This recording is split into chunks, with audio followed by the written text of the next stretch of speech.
Welcome to our show, Hope and Mercy, the Key to Transformation, where each week we address how families can help each other live their lives amidst the challenges of modern society.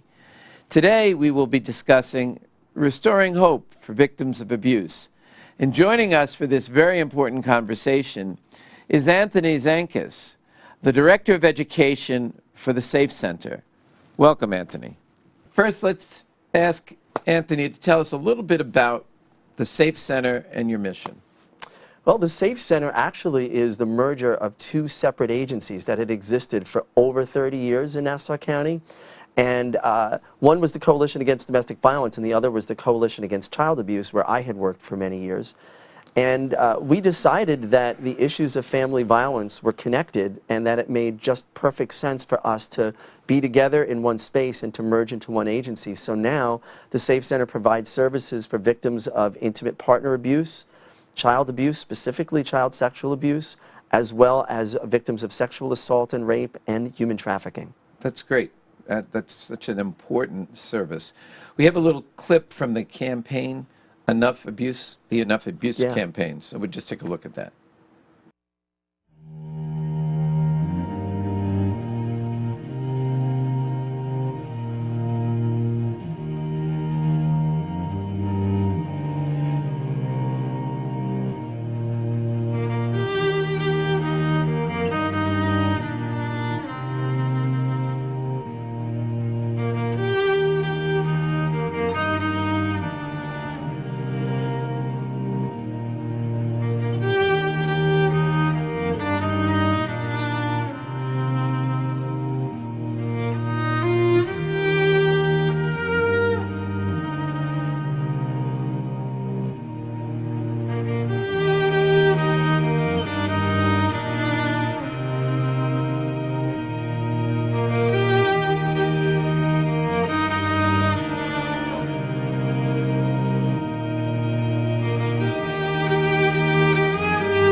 Powerful video. Yeah. Your reaction? The things that we have been led to believe about child sexual abuse most of our lives are not accurate and not true. And that misinformation and those myths actually put kids in danger. From your work, especially in your capacity as the Director of Education for the Safe Center, what do you think is the most problematic myth, as you refer to it, that people believe? That strangers are the biggest danger to our kids, because it's not true. Of all the children who are victims of child sexual abuse, and there are many throughout our nation, the vast majority, I mean over 90% of them, are harmed by somebody they know, either a member of their family or someone the family knows and trusts. And that is the ultimate betrayal. It's not a stranger grabbing a child, and that happens sometimes.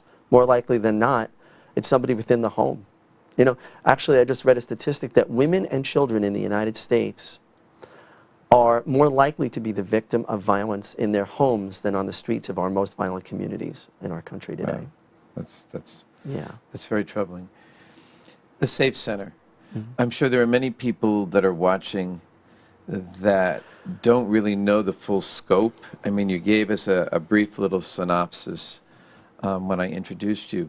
But maybe if you could really talk a little bit more specifically about what the Safe Center offers, how someone can access services. Do they have to be Nassau County residents? Can they be from Suffolk or from Queens, since that's our viewer range? There are great agencies throughout New York and nationally that help victims of domestic violence or victims of child sexual abuse or victims of sexual assault and rape or of human trafficking. but rarely are they ever together in one place. And what the Safe Center provides is the ability to provide, like we talked about, legal support, advocacy services, counseling at no cost to children, young adults, and adults of all ages who have been affected by being victims of the types of abuse that we deal with. So, you know, people can call up our hotline number, 516-542-0404. And Nassau residents often access our services because we're located, you know, close to where they live. But other people can as well. And if we're not the best place for them to go, we'll make sure they get to the right place. And that's the thing. There are services available today. We want people to know that. That you don't have to suffer in silence. You don't have to suffer alone if you're a victim of abuse. People will believe you, they'll stand up for you, and they're there to help. And does the Safe Center actually provide the therapeutic resources that obviously victims of domestic violence and sexual assault and abuse obviously will need? Yeah, absolutely. Father, we provide individual and group counseling for people as long as they need. And because we don't charge anything and it's not about taking insurance, people can come as long as they need to access our services until, you know, they get to a place where they see themselves as survivors. And that strength and that hope is just something that is amazing to see. Literally, I saw an 8-year-old girl the other day skipping down the hallway on the way to her counseling appointment. And if I told you what happened to her, you'd be disturbed. But the fact that she has people who stand up for her, who believe her, who love her, and that she is getting the help she needs therapeutically, it's amazing to see that change. Now, an interesting question, Anthony, because I'm thinking of a family that I know where the young teenage son, who only after the fact we found out he was abused, but then he abused his sibling.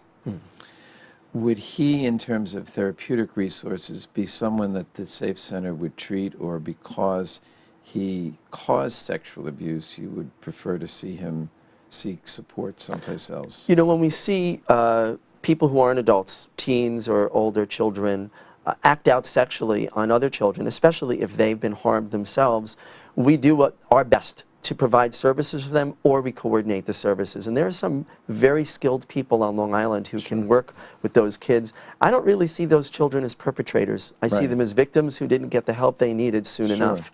And that's that whole piece about hope, that there's a lot of research showing that when teens or older children have acted out sexually in this way, if they get help, they won't carry those behaviors into adulthood. And I think that's such an important point, because again, as that campaign video underscored, even those young people that are guilty, unfortunately, of acting out on a younger brother or sister, they carry so much shame and guilt, and are not willing to go anywhere with that. In the case of the young man that I'm thinking about, it's because his sister was willing to say something that brought all of this to light. And it was also an undocumented family, so it even made it more complicated. But he is getting help, but I just know that he's probably one of many others that are not getting help, and there are very few resources. If I could say one thing, that you mentioned undocumented families, I want to be really clear that the Safe Center and many other human service providers throughout the region stand very firm that our services will continue to be available at no cost to undocumented persons who need them. And we're there for everybody. And I appreciate you underscoring that, because similarly, the agency that I direct does the same, and especially in this climate where there's so much fear around undocumented people, it's wonderful to talk to someone that speaks, for all people, and that we don't discriminate because of papers and other things. Yep. For you, as someone that's involved in the Safe Center, what do you see as your greatest challenge, not just in your role as the Director of Education, but it sounds like you do a lot of hands-on work with the people that come to the center. What is your greatest challenge? Well, actually, I do a lot of the education, and I've done some of the direct service, but I am lucky to work with some of the most committed and incredibly amazing social workers and mental health counselors and advocates and attorneys that I've ever known in my life. But the challenge is always keeping that hope, because we deal with things that are so shaking when you think about it. In fact, a young woman is going to be speaking about her abuse, I know shortly, who's someone who's come through the services of the Safe Center. And to always retain that hope, it's so important to do. But it's a struggle sometimes, because we see a lot of difficult situations. So keeping that hope in mind, and that people do get better, that's really important to do. And the other challenge I feel as an educator is getting people not to feel disempowered and not to give up, and to extend that hope out into the community. And that's what the Enough Abuse campaign and other campaigns like it are there to do, to let people know we don't have to sit back and just accept that these things happen. We can really do something to reduce or eliminate child abuse. We have to decide that's what we're going to do, and then we have to have our actions match that decision. That's great. Before we go to the break, you spoke about hope. Share a story of hope from your perspective in the work that you've done through the Safe Center. I mean, there are so many, and you're going to see one soon. But literally, to see a child whose life has been turned upside down, and a family whose life has been turned upside down by abuse, come back to us years later, having gone to college and feeling joy in their lives and being able to tell us. They, the people who we've served don't always come back, but I'm thinking of a few in particular who did, and some who've actually said, I want to give back, and I want to help children. I think of one in particular who was abused, and she went into psychology, and when she came back to us, she said, I want to help kids who were like me, who thought that they did something wrong. I want them to realize that there's hope, that people will believe them, and I just think people need to keep that in their hearts. And if there are any people suffering out there, please reach out for help. You're not alone, and people will stand up for you. That's great. Anthony, thanks for joining us. Thanks for taking time out. Blessings on the wonderful work that you do. We're going to take a break, and we'll be right back.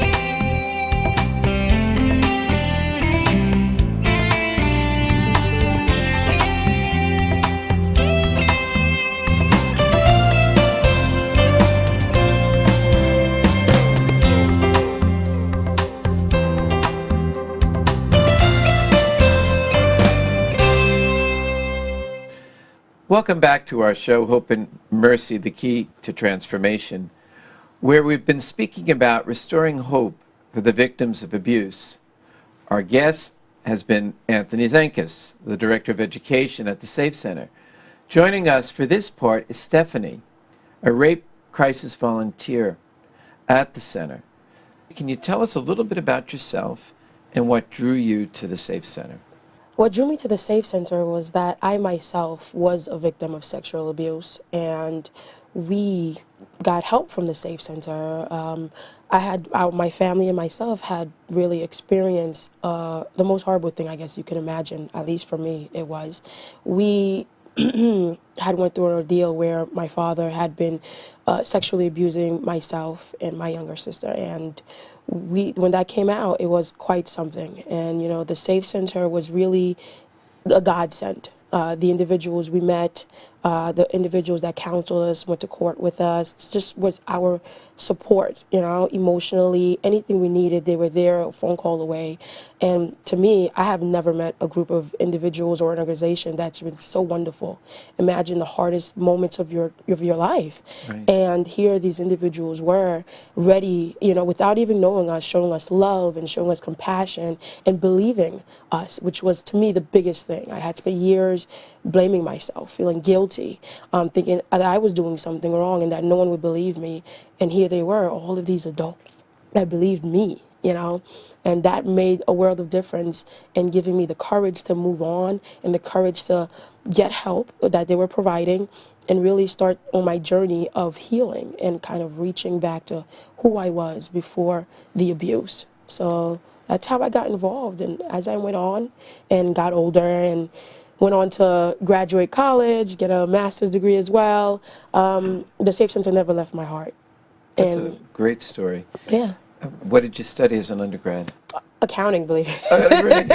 Accounting. Are you a real capitalist? Oh, no, Good. not really. You can't be if you're volunteering at the Safe Center. Exactly, and that's what I found out as my years went on and I started working in my field. I realized there was something pulling on my heart, and it was just this cause, this very cause of helping other individuals know that there is another side to sexual abuse, having the right tools, the right people that come help you. That makes a world of difference, because for me, it did. It helped me come to the other side of things, and to the point where now I do have this need to give back. And so I became a rape crisis counselor at the Safe Center so I can help. That's extraordinary. Yes. That's extraordinary. And how wonderful that you have the courage to share your story. Yeah. And that the healing has empowered you to really transform your life. Yeah. Which is what this show is all about. So you're an enfleshment of what this show is supposed to be about. That's great, Steph. Absolutely. Now, what did you get your master's degree in? Taxation. Oh, my goodness. I know. An accountant who's a taxation specialist. Yes. Isn't this funny? That's great. It is. And then there's this other side of you who Yes. spends her free time giving back to men and women who have been victimized like you were victimized. Yes. What's been your most rewarding experience now in the role as a rape counselor at the Safe Center? I think the most rewarding experience is that I now get to be front and center in the middle of what just occurred to someone, whether it was a few hours ago or minutes ago. And everything, their world is spinning, because I've been exactly where they're at, and they're very afraid. And here I am coming in kind of like it's okay. Everything's going to be okay. I believe you. I'm here to support you. I'm here to emotionally support you. And I'm with them every step of the way. Because, when you get into these situations, the protocols happen, police gets called, you end up in the hospital. Everyone else there is doing what they need to do to obtain evidence and question the victims. But sometimes that can seem a little scary, a little re-victimization of what just happened. And it's important that you have someone there who simply cares about the emotional need of this individual at the moment, or their family. So my job is to really put them at ease and let them know I'm here for them, whatever they need, if it's just a hug, hand-holding, or just being there in their presence. And it's been pretty rewarding. I went on a call one time, and it was for domestic violence, and the individual, she was by herself. And when I got there, after I spoke to the doctors and the victim, I didn't think I needed to stay longer, so I asked her, do you need me to stay until you get discharged? I didn't think she was going to say yes, but then she said yes. And we didn't speak the same language. She spoke Spanish. I did not understand, but, we made it work. We had the translator phones and Google Translator as well on the phones, and it worked because it was really just amazing just to know that her laying there, waiting for her results, and me just sitting next to her made a world of difference for her, and I was glad to have done it. How wonderful. Yeah. Something as simple as just being present to women from two different cultures and two different languages, and you were still able to touch her heart. That's great.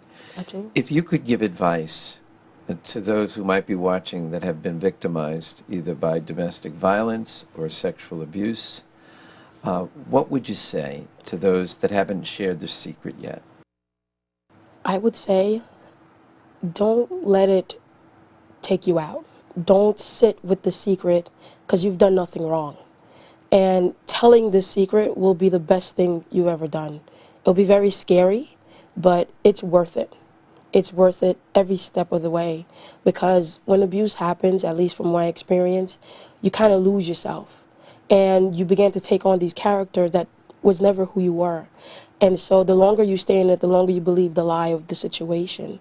But when you come out and you meet individuals like Anthony at the Safe Center, or the therapists there and the counselors, they help you kind of start to find you. You find yourself again. And so it's best to say something. Find someone you trust, whether it's at school, whether it's a friend, or the authorities, or you could call the Safe Center directly. They will help you. Whatever you think could possibly happen as worst case scenario, it won't. Because I had a worst case scenario for many years, the worst of worst. And when it finally came to light, that didn't happen at all. The opposite happened. I found myself, I reconnected with my family, and I made just a brighter future for myself that I can come back and help. So always reach out. Stephanie, I think what might be helpful, if it's okay with you, to share, how did you discover the Safe Center? Well, we discovered it after the disclosure happened. We went to proper protocol of Nassau County Police, and they referred us to the Safe Center. Their detectives there referred my family and I, and we went and we met, I believe, the first person I remember encountering was Debbie. She was one of the therapists there at the time, and she was my therapist. And it was very challenging for the first time, going to speak with someone in such great detail about such a trauma that occurred to me for so many years. And going there, they also had services for my younger siblings and for my mom. They had Project Kids Talk. So it wasn't just me that they catered to, but it was for the family, because sexual abuse affects a whole family.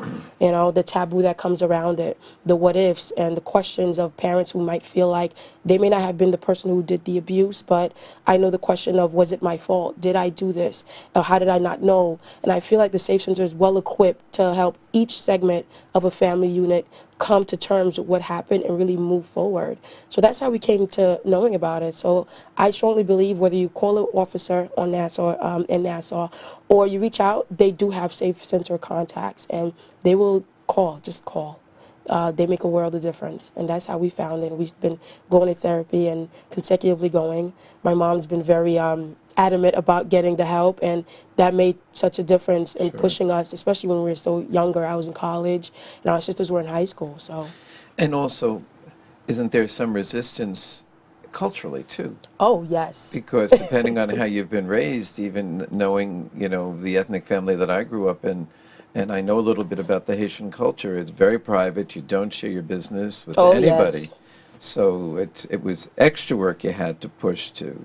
And that's wonderful that Mom has been so supportive and affirming. Oh yes, I concur. To a mother Yeah. who has got the burden of someone in either a boyfriend, a husband, a significant other who's responsible for abusing her children, and she becomes aware.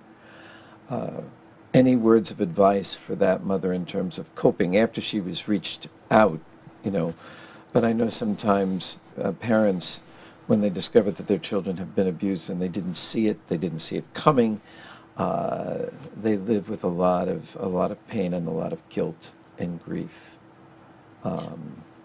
Well, what I would say to that is, first thing you have to do is forgive yourself.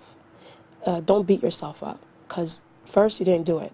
Right. Second of all, you're only human, and if you miss something, there's nothing that could have been done about it. But what you can do is make sure that from the moment going forward, that you are supportive to that child or children. Make sure that you're there, you listen to them. You hear their stories, because it's one of the most difficult things that happen as parents. I'm not a parent, but as I observe other parents, they seem very protective of their children, or they want to know, how come you didn't tell me? I can't believe this, I can't believe that. But the nature of the abuse is such a secretive thing, and there's fear on top of it, so that some kids, they just don't know, or they too afraid they might get in trouble because it's already a bad thing. And so we have to always create a safe environment as a parent to let your child know, you could always tell me anything.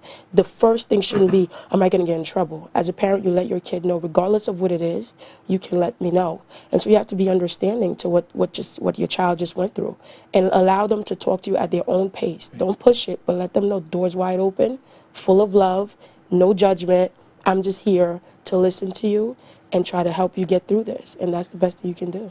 And I think you're so on point. And I think the other thing that, as you were speaking, it just made me think, as an educator for a long time, I remember probably 10 or 15 years ago, and Anthony, you might also remember this, there was the whole campaign, Good Touch, Bad Touch, and it was put in the preschool, early elementary school curriculum.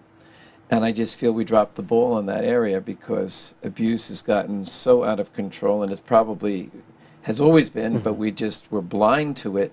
But I also think we have to educate our teachers, and we have to educate parents across the board. You know, we're talking about social media now, and all of the things, good and bad, that social media is doing. I think this is still a subject area, and I was struck by the Enough campaign. It's so powerful, that very brief video. Yeah. But we can't let up. We have to really get that message out. And you're such a wonderful spokesperson, so articulate. And I know that there probably will be people who will be watching and listening and not forgetting. And you probably, unbeknown to you, are going to touch countless lives. So I thank you for that. And I thank you for the courage that you've had to share your story, and to allow us to share in that story. Anthony, we're going to let you get the last word in, because you're the educator. What would you recommend that we do on a broader scale? We need to change the way we interact with each other. We need to not be afraid and not have fear, and take Stephanie's example. And we need to change the world. We need to make a world that's safer for children, so that children don't grow up with the fear of child abuse, the fear of sexual abuse. We do that by educating ourselves, as you so greatly put it. We can't depend on children to defend themselves against perpetrators. We need to educate teachers, we need to educate parents, caring community members, and we need to put actions behind our words. And right now, the Catholic Church is doing great work with the Virtus program in training their staff and their volunteers on how to protect kids against sexual abuse. But there's nothing mandated for the public schools, or for child care agencies. And that's what we're trying to do with the Enough Abuse campaign, is say, we've got to catch up. We've got work to do. So let's begin it. And I thank you. I thank you for your good work in giving voice to this issue professionally and through the Safe Center. Stephanie, continue to volunteer, continue to give powerful witness that there is hope, recovery is possible, and life can be life-giving and fulfilling, as you are a living proof of that. So thank you both for taking time and having the courage to share an important message with everyone today. In my opinion, too many young people are senselessly being abused, are senselessly dying because of recklessness, because of lack of respect. Let's say a prayer for all those that have been victimized and have died, and let's light a candle for those that we've lost. And let's never forget that each and every one of us have the power to make a difference that really does count. Thanks for joining us.